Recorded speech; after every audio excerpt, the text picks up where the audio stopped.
Selamat.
Umat yang dikasihi dan mengasihi Tuhan, mari bersama-sama kita mempersiapkan diri untuk membaca dan merenungkan kebenaran firman Tuhan. Kita berdoa. Bapa Surgawi, sungguh kami mengucap syukur dan berterima kasih untuk setiap kesempatan yang Bapa Surgawi anugerahkan kepada kami. Malam telah berlalu merengkuh kami, dan pagi ini menyambut kami dengan kasih dan anugerah-Mu yang baru. Di atas semuanya Engkau memanggil setiap kami untuk berhimpun dan beribadah, menyatakan syukur kami.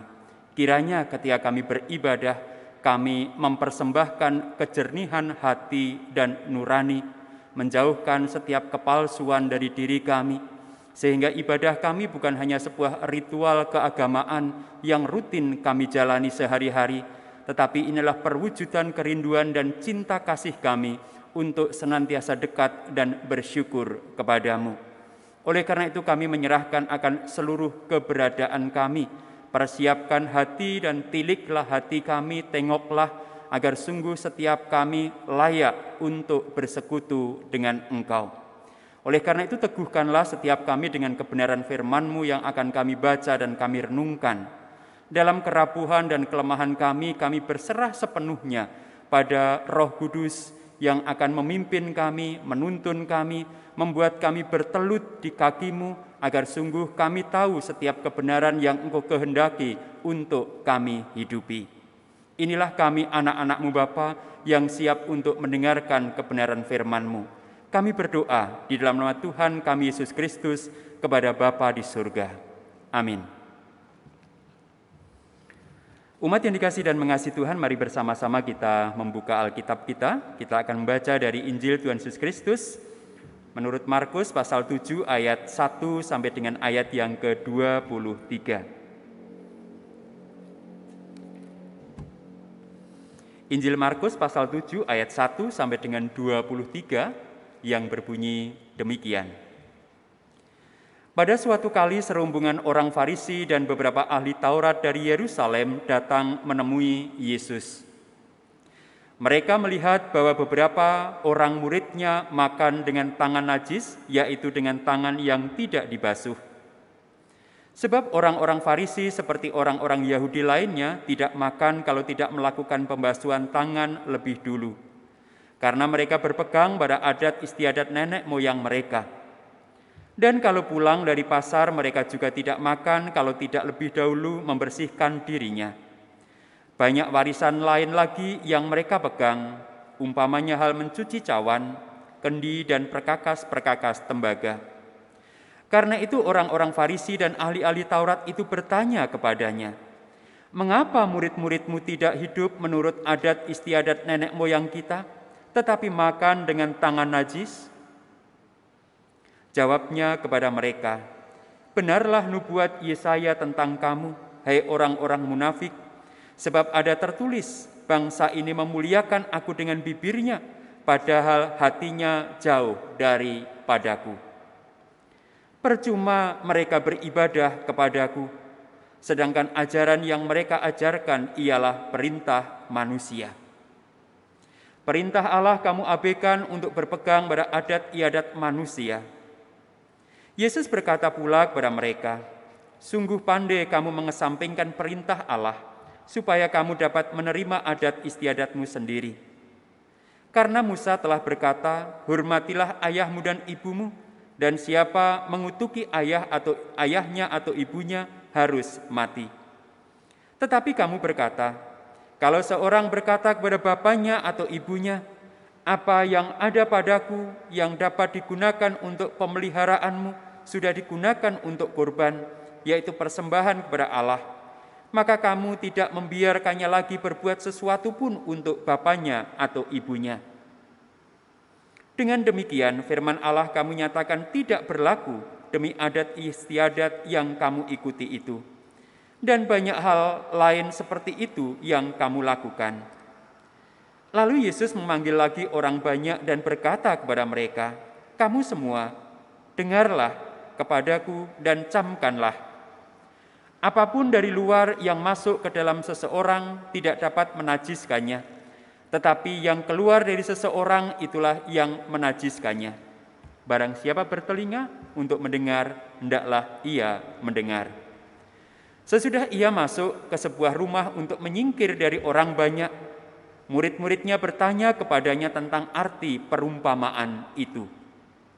Maka jawabnya, "Apakah kamu juga tidak dapat memahaminya? Tidak tahukah kamu bahwa segala sesuatu dari luar yang masuk ke dalam seseorang tidak dapat menajiskannya? Karena bukan masuk ke dalam hati tetapi ke dalam perutnya, lalu dibuang di jamban. Dengan demikian ia menyatakan semua makanan halal." Katanya lagi, "Apa yang keluar dari seseorang itulah yang menajiskannya. Sebab dari hati orang timbul segala pikiran jahat, percabulan, pencurian, pembunuhan, perzinahan, keserakahan, kejahatan, kelicikan, hawa nafsu, iri hati, hujat, kesombongan, kebebalan. Semua hal-hal ini timbul dari dalam dan menajiskan orang. Berbahagialah mereka yang mendengarkan firman Allah dan yang memeliharanya." Firman-Mu Tuhan, pelita bagi kakiku dan terang bagi jalanku.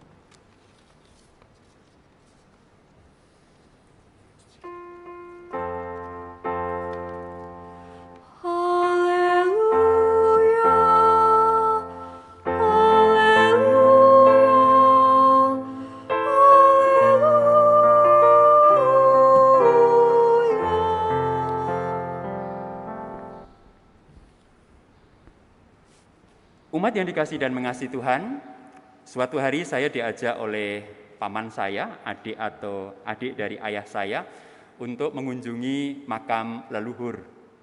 Dan setelah paman saya melepas sepatunya di luar makam, kemudian paman saya ini bertelut dan berdoa di depan makam leluhur. Kemudian Dia melihat saya yang tidak bertelut itu kemudian mengatakan, "Sini Le, kita berdoa kepada Mbah," begitu. "Sini Nak, kita berdoa kepada nenek moyang kita," begitu. Nah, kemudian saya ikut bertelut tetapi saya tidak berdoa. Kemudian paman saya mengatakan, "Ayo berdoa kepada nenek moyang kita, minta berkat," begitu. Saya tetap tidak berdoa dan kemudian, "Kamu itu orang muda diajak seperti ini kok enggak mau," begitu.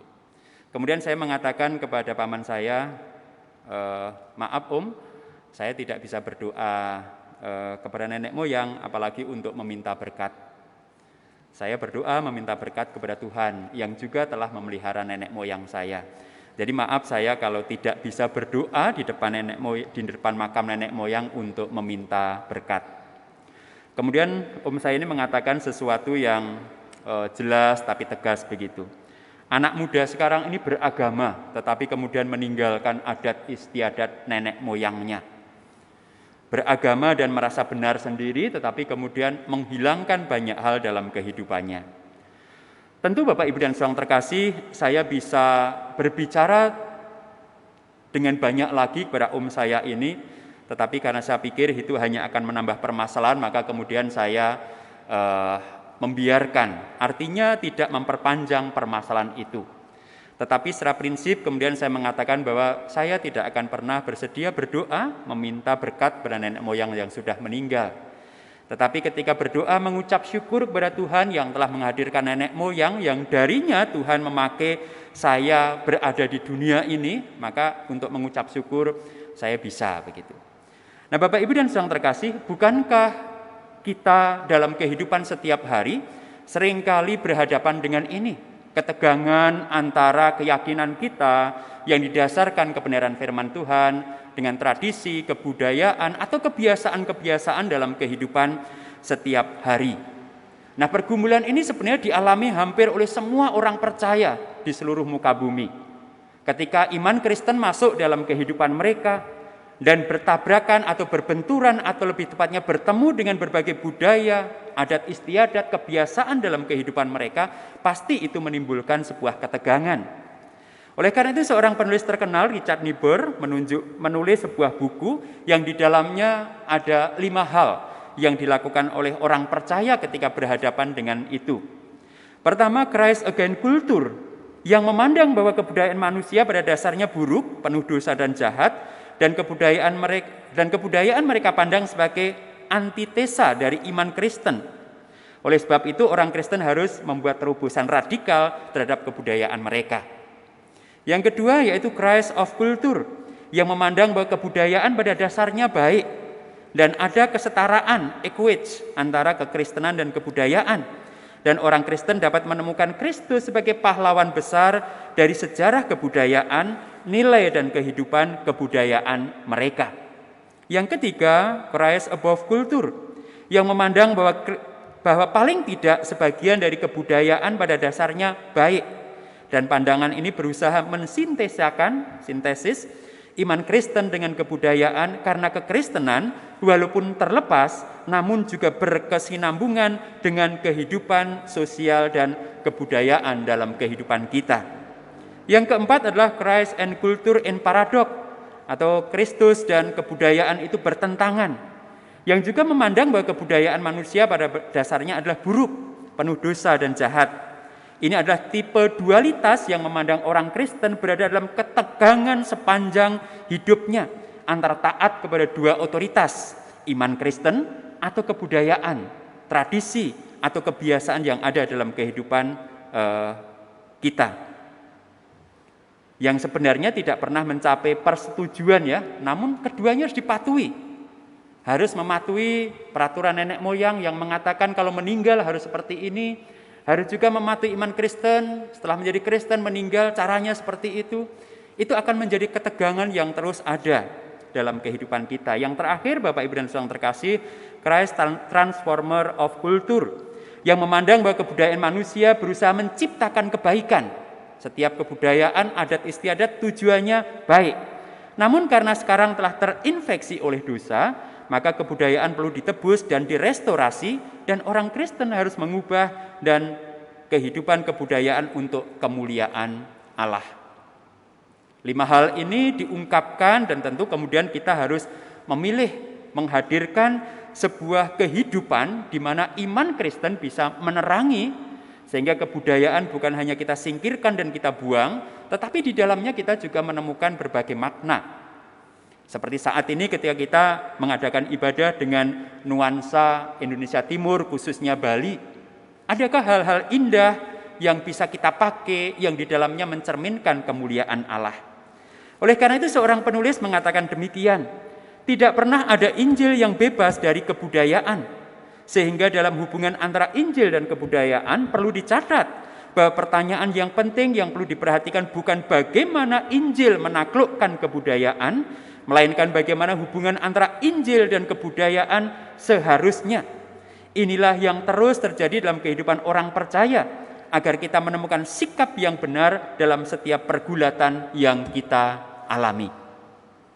Bapak Ibu dan Saudara terkasih, kalau kita perhatikan bacaan kita, maka di situ kita juga menemukan ketegangan antara Kristus dan orang-orang Farisi. Siapakah orang-orang Farisi? Yaitu kelompok atau masyhab yang mau menjalankan hukum Taurat secara teliti, secara detail. Dan juga ahli Taurat, yaitu orang-orang yang memiliki jabatan sebagai pengajar agama. Ketegangan antara Kristus dan orang-orang Farisi dan orang-orang ahli-ahli Taurat ini, Bapak Ibu dan Saudara terkasih, diawali dengan sebuah pernyataan mereka ketika mereka melihat murid-murid Kristus. Murid-murid Yesus makan tanpa mencuci tangan, begitu. Mereka kemudian berkata bahwa murid-murid ini melanggar adat istiadat yang telah mereka sepakati, yang telah mereka miliki, yang telah mereka hidupi selama ini. Umat yang dikasihi dan mengasihi Tuhan, apakah yang dimaksud adat istiadat dalam bacaan kita? Adat istiadat menurut orang Yahudi adalah peraturan-peraturan tambahan yang ditambahkan pada hukum-hukum yang ditulis dalam Perjanjian Lama, yang diyakini sudah diajarkan oleh Ezra, bahkan sudah diajarkan sendiri oleh Musa. Padahal Bapak Ibu dan Saudara terkasih, aturan-aturan itu adalah ciptaan ahli-ahli Taurat, yang semula lisan kemudian dijadikan tertulis. Dengan ini kita memiliki gambaran yang berbeda tentang adat istiadat dalam kehidupan kita. Karena adat istiadat yang kita pahami dalam kebiasaan kita atau kehidupan kita adalah sebuah kebiasaan yang sudah lama berlaku dalam masyarakat dan yang asal-usulnya tidak kita ketahui, yang berasal dari zaman nenek moyang kita sebelum mengenal Kristus. Itulah adat atau adat istiadat yang kita pahami, yang tentu berbeda dengan yang dipahami oleh orang-orang Israel. Oleh karena itu, mungkin kalau saya memandang lebih kepada saat ini adalah mungkin tata gereja atau berbagai aturan-aturan yang dibuat gereja untuk membuat kehidupan ini lebih rapi, lebih teratur, lebih terorganisir, begitu. Jadi gereja menciptakan berbagai perangkat untuk melengkapi kehidupannya sebagai tambahan terhadap firman Tuhan. Tetapi yang seringkali terjadi, Bapak Ibu dan Saudara terkasih, apa yang kita buat untuk melengkapi atau tambahan itu seringkali menjadi yang utama, dan seringkali menjadi pergulatan atau pergumulan yang lebih sering terjadi dalam kehidupan gereja. Misalnya, setelah ada anggota keluarga yang meninggal, jemaat minta penghiburan, secara sadar atau tidak, itu jatuh di hari ketiga, hari ke-7, hari ke-40, hari ke-100, begitu. Kira-kira Bapak Ibu dan Saudara terkasih, pendeta dan penatua dilayani enggak permintaan itu? Apalagi kemudian ada yang mengatakan, wah saya hitung-hitung ternyata ini pas 40 harinya loh. Enggak boleh ini. Secara Kristen melanggar. Nah, tapi keluarga ini benar-benar membutuhkan penghiburan karena duka cita dan kehilangan. Menurut tata gereja kita enggak boleh, enggak diatur. Menurut kebiasaan kita itu sudah enggak boleh, kita harus hidup baru. Dengan mengabaikan suasana dan situasi yang dialami oleh keluarga, kita lupa bahwa Alkitab tidak mengatur itu, firman Tuhan tidak mengatakan itu. Tetapi karena kebiasaan yang kita buat dalam kehidupan bersama, maka kemudian kita mengatakan tidak, begitu. Nah Bapak Ibu dan Saudara terkasih, mari kita pelajari apa yang Kristus ajarkan secara mendasar kepada orang-orang Farisi ahli Taurat, orang banyak dan murid-muridnya, pendengar pada waktu itu. Nah, pendengar saat ini setiap kita bisa mendapatkan apa dari pembelajaran ini? Pertama, Bapak Ibu dan Saudara terkasih, Kristus ini mengatakan jangan menjadi orang munafik. Apakah yang dimaksudkan orang munafik? Orang munafik adalah orang yang hatinya jauh dari Tuhan. Tidak sepenuhnya hatinya itu diterangi oleh kebenaran firman Tuhan. Tuhan Yesus mengatakan itu ketika ahli-ahli Taurat menyatakan sesuatu tentang muridnya. Kristus menanggapi dengan sebuah jawaban, benarlah nubuat Yesaya tentang kamu, hai orang-orang munafik. Tentu ketika Yesus menyitir Nabi Yesaya menggambarkan kehidupan umat Allah pada masa pelayanan Nabi Yesaya yang munafik. Apa yang dikatakan di situ? Bangsa ini memuliakan aku dengan bibirnya, padahal hatinya jauh daripadaku. Orang yang munafik, Bapak Ibu dan Saudara terkasih, adalah orang yang sebenarnya hatinya jauh dari Tuhan. Mungkin badan kita ada di gereja, mungkin badan kita beribadah, tetapi hati kita sebenarnya sedang menantikan sesuatu yang lain. Kapan ya ibadah ini selesai? Karena jam 8 nanti aku udah punya acara yang lain, begitu. Maka keberadaan kita seringkali tidak mencerminkan isi hati kita. Kelihatannya kita memuji Tuhan, tetapi sebenarnya hati dan pikiran kita kosong entah kemana, begitu. Oleh karena itu seringkali pujian atau nyanyian sekalipun tidak mengubahkan dan menyentuh hati banyak orang. Hatinya jauh dari Tuhan dan tidak diterangi oleh firman Tuhan. Mengapa? Karena ketika ia melakukan berbagai hal yang berhubungan dengan keagamaan, itu hanya ritual. Itu hanya kebiasaan yang sebenarnya tidak menyentuh dan mengubahkan hidupnya. Yang kedua, Bapak Ibu dan Saudara terkasih, segala sesuatu yang dilakukan sebenarnya lebih ke arah menuruti perintah-perintah yang diciptakan oleh manusia. Kristus juga meneguhkan itu melalui teguran yang dilakukan oleh Yesaya. Percuma mereka beribadah kepadaku, sedangkan ajaran yang mereka ajarkan ialah perintah manusia. Tanda menjadi orang munafik yang kedua adalah bahwa sebenarnya yang kita lakukan lebih ke arah perintah-perintah yang dibuat oleh manusia daripada melakukan firman Tuhan yang benar-benar diperintahkan oleh Tuhan. Mengapa? Karena kita sungkan. Karena kita tidak enak hati. Karena kita ingin menegakkan suatu aturan yang menurut kita itu mendatangkan wibawa bagi gereja, begitu. Misalnya siapa yang, kalau di GKI ya, siapa yang boleh khotbah di mimbar ini, begitu. Nah itu ada sebuah peraturan tidak tertulis yang dinyatakan, dan begitu ada yang berbeda gitu orang mulai bisik-bisik, kok dia bisa di sana, kok dia bisa melakukan ini, begitu. Wah, macam-macam begitu. Nah itu setiap orang bisa mempertanyakannya dan kita harus menjelaskannya, begitu. Nah Bapak Ibu dan Saudara terkasih, ketika orang-orang percaya terjebak menjadi orang-orang yang munafik, maka hidup ini melelahkan. Mengapa? Karena setiap saat kita hanya menyoroti hal-hal yang sifatnya kelihatan, jasmani, tetapi itu jauh dari kebenaran firman Tuhan. Pertengkaran-pertengkaran yang ada dalam kehidupan kita sebenarnya disebabkan oleh hal-hal yang sifatnya fisik. Hal yang kita sepakati bersama untuk mengatur sesuatu menjadi baik, tetapi kemudian itu tidak mendasar, begitu. Artinya ketika kita mengadakan penyesuaian, kita menerima, itu pun sebenarnya tidak melanggar sesuatu yang prinsip dari firman Tuhan. Nah, orang seringkali terjebak dengan apa yang kelihatan dan tidak berani terbuka dengan apa yang tidak kelihatan, yaitu hatinya, tentang motivasi, tujuan, arah, mengapa ia melakukan itu. Nah, bagi Kristus ini sesuatu yang sangat tidak benar. Oleh karena itu tegurannya juga sangat keras. Yang kedua, Bapak Ibu dan Saudara terkasih, apa yang bisa kita pelajari? Di sini kemudian Kristus menyatakan sesuatu yang membandingkan antara adat istiadat dan juga perintah Tuhan. Di sini kemudian Kristus menegaskan bahwa ketika kamu menjadi orang munafik, maka hati-hati, karena kamu akan menjadi orang-orang yang menomorduakan perintah Tuhan, tetapi mengutamakan adat istiadat. Perintah Allah kamu abaikan untuk berpegang pada adat istiadat manusia. Diawali dengan ayat yang ke-8 demikian. Sangat jelas Bapak Ibu dan Saudara terkasih. Ketika orang menomorduakan adat istiadat, kebiasaan, tradisi, apakah itu secara budaya atau secara aturan gereja, maka pertama mereka akan mengabaikan firman Tuhan. Mereka akan mengabaikan perintah Allah yang seharusnya menjadi nomor satu. Ada sesuatu yang keliru yang akan dilakukan orang-orang itu.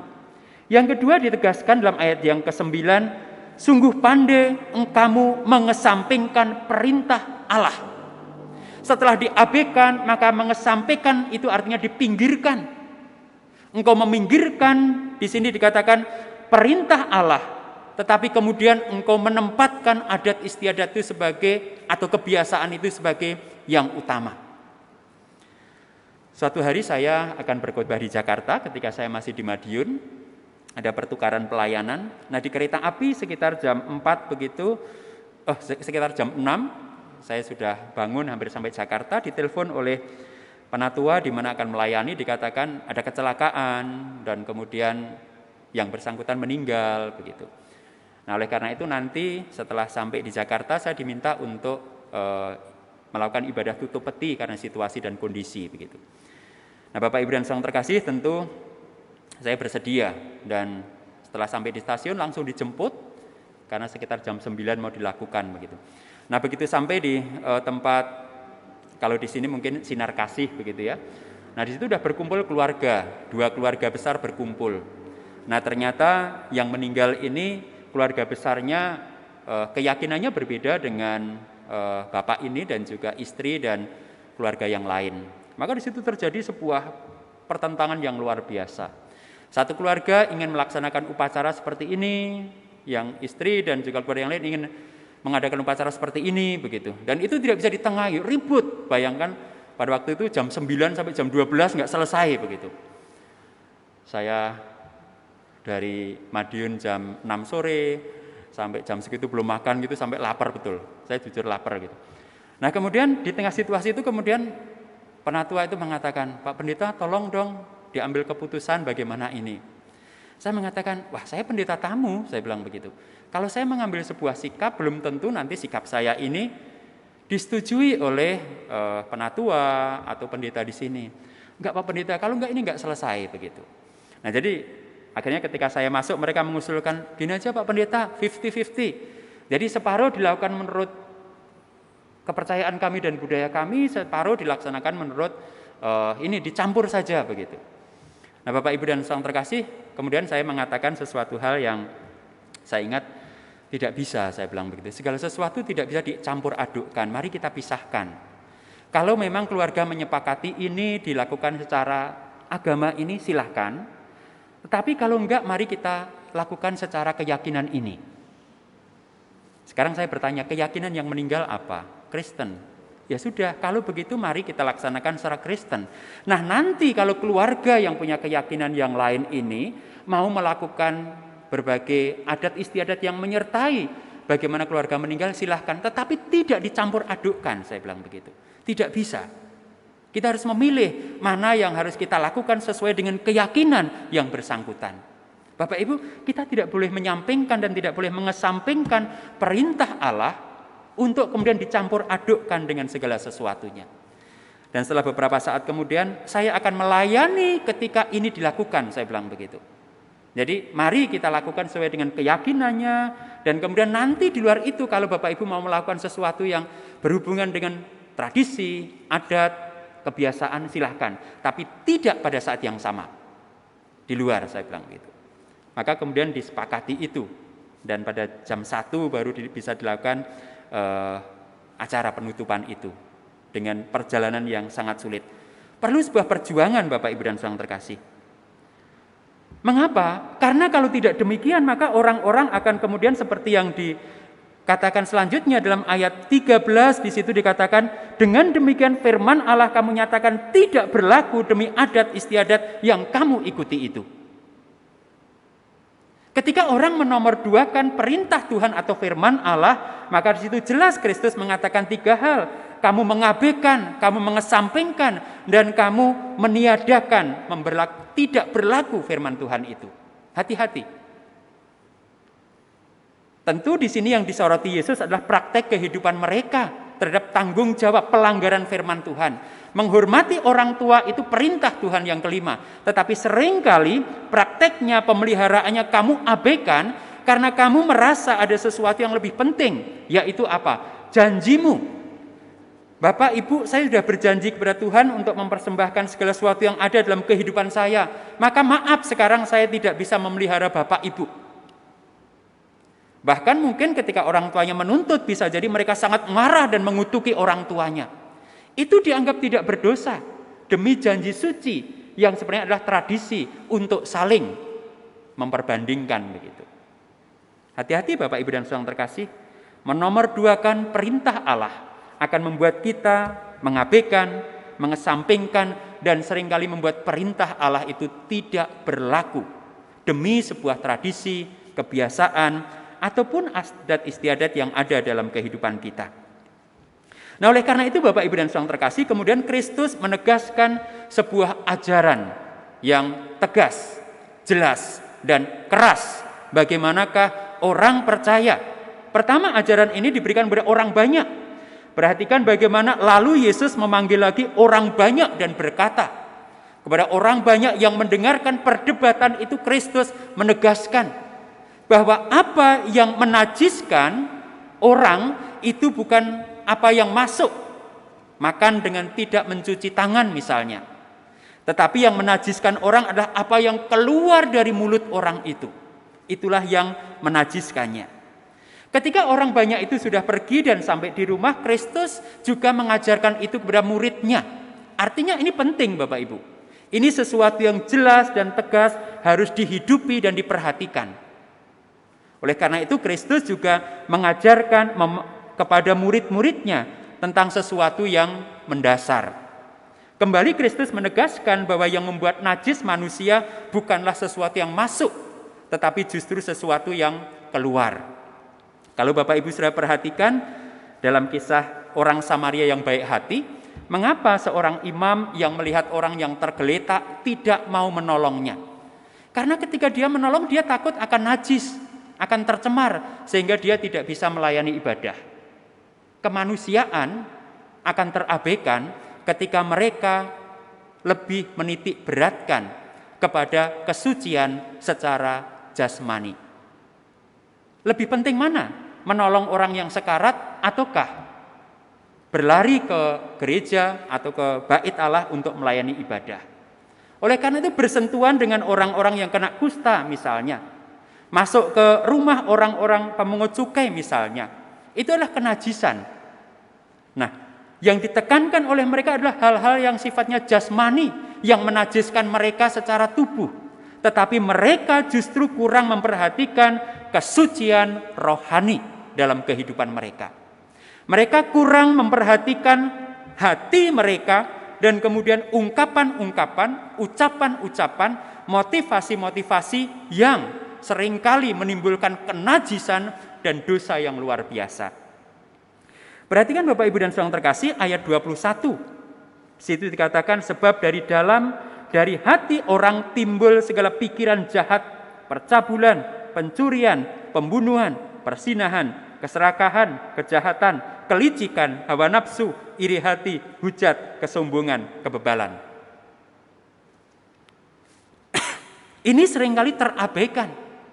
Tetapi mereka lebih terpaku kepada sesuatu yang kelihatan.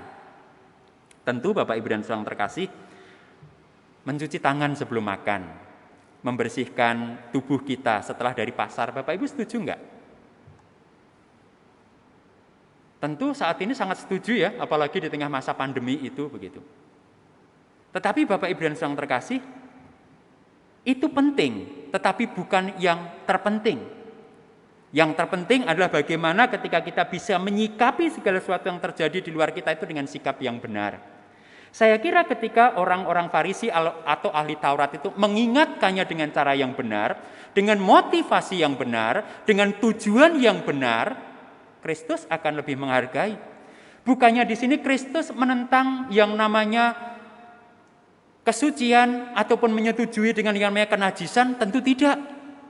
Apakah kemudian Kristus mengajak murid-muridnya untuk hidup sedemikian rupa sehingga segala kebiasaan, adat istiadat, tradisi Yahudi yang berhubungan dengan kenajisan itu dilanggar? Tidak. Kristus hanya ingin menyoroti hati-hati dengan hatimu. Motivasi yang keluar dari hatimu yang engkau ungkapkan, engkau ucapkan ketika berhubungan dengan segala sesuatu. Tujuannya apa? Maksudnya apa? Dasarnya apa? Motifnya apa? Sehingga Bapak, Ibu, dan Saudara terkasih, ketika kita menyampaikan segala sesuatu yang berhubungan dengan itu, tujuannya benar, caranya benar, dan tentu dilandasi dengan motivasi yang benar. Dengan begitu Bapak, Ibu, dan Saudara terkasih, apa yang terpancar dari hati kita ada sesuatu yang baik, sesuatu yang tulus, bukan untuk menjatuhkan, bukan untuk menghakimi, bukan untuk pamer diri, bukan juga untuk mencari keuntungan. Saya ingat sebuah lagu, ini lagu pop ya, yang berbunyi demikian. Buka dulu topengmu, biar kulihat warnamu. Buka dulu topengmu, biar kulihat aslimu. Nah, ini saya nggak tahu nanti jemaat ada yang protes nggak, tapi biasanya kalau di GKI, wah Pak Tri ini nyanyinya lagu pop, lagu dangdut. Nah, saya bilang lagu surga atau lagu dunia itu diterima Tuhan, saya bilang begitu. Yang penting tujuannya apa, maksudnya apa. Kalaupun lagunya rohani tetapi ditujukan untuk menimbulkan hawa nafsu, itu jelas menajiskan dan dosa begitu. Jadi Bapak, Ibu, dan Saudara terkasih, mari kita singkapkan topeng-topeng kepalsuan kita. Caranya apa? Relakan diri kita diterangi oleh firman Tuhan sepenuhnya. Relakan diri kita diterangi oleh firman Tuhan sepenuhnya, sehingga tidak ada bayangan yang tersembunyi dalam hati kita yang akan menimbulkan kenajisan. Tuhan berkati. Amin.